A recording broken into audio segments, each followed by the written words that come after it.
lorsqu'un créancier a un débiteur et que le débiteur reconnaît la dette qu'il a contractée auprès du créancier, mais qu'il met du temps à éponger, alors il revient au créancier de relancer le débiteur. Il revient au créancier de rappeler au débiteur le temps qu'il a déjà passé à garder cette dette et sans faire suffisamment d'efforts pour l'éponger. Donc, le droit économique que nous sommes en train de défendre à travers cette lettre, c'est bien sûr notre droit à être reconnu comme créancier, notre droit à être remboursé et pour que l'incident soit clos. C'est son département qui élabore le projet de budget de l'État chaque année et que le gouvernement soumet à l'examen de la représentation nationale. Alors, nous avons été très heureux de constater que cette dette qui remonte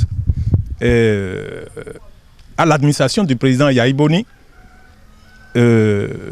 respect du principe de la continuité aidant, le gouvernement du président Talon a commencé à exécuter les engagements du prédécesseur à partir de fin mars 2017.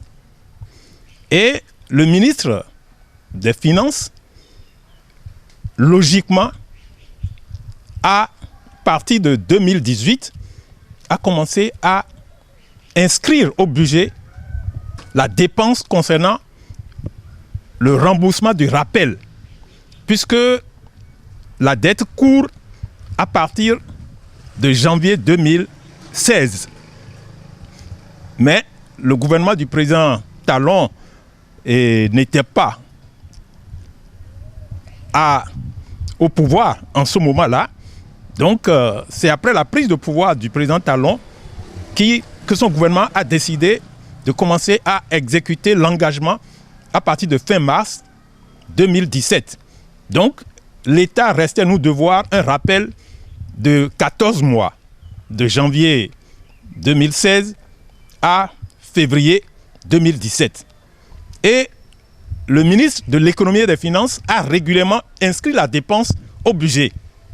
Mais à la fin de chaque année, nous avons constaté que la dépense n'a pas été exécutée de 2018 jusqu'à la fin du premier mandat du président Talon. Donc, il y a une volonté de s'acquitter de la dette, il y a une volonté d'éponger la dette, mais cette volonté ne nous semble pas sincère. Parce que un budget, c'est un document fondamental de la vie nationale. Nous avons attiré l'attention du chef de l'État sur ce que nous attendons de lui et nous attendons pour voir ce qui sera fait. C'est important pour nous, même les 3%, tout ça là. L'État peut ne pas nous donner ça, mais le 1,25 là, de 2016, on doit nous payer ça. C'est ça qui est le problème. Pour un an, j'ai 340 000. 340 000. Ça va soulager parce que les gens de troisième âge, c'est eux qui sont frappés par les maladies. Tout le temps, vous êtes à l'hôpital. Tout le temps, vous êtes à l'hôpital. Ça, là, ça va soulager. Si même l'État me doit 500 000, 600 000, mais il n'a qu'à payer pour me permettre d'aller aux soins. Et c'est ça qui fait qu'il y a beaucoup de gens parmi nous qui meurent sans soins. Et il faut voir au jour d'aujourd'hui, le vivrier, ça coûte très cher. Le maïs a triplé, le prix a triplé, hein, le maïs. Le gari, n'en parlons plus, qui est vraiment parmi les denrées alimentaires, là, le gari est nécessaire pour tout habitant, pour toute la population béninoise. Mais le gari coûte cher. Les fruits même, l'orange, qui ne coûtait rien avant, tout coûte cher aujourd'hui. Donc il faudrait que le gouvernement revoie sa position en matière d'aide sociale ou bien paiement des rappels. Là. Il faudrait que le gouvernement revoie sa position. Il ne faut pas être trop dur comme ça. Mais embellir la ville, c'est bon. Mais laisser mourir les gens pour embellir, ce n'est pas bien.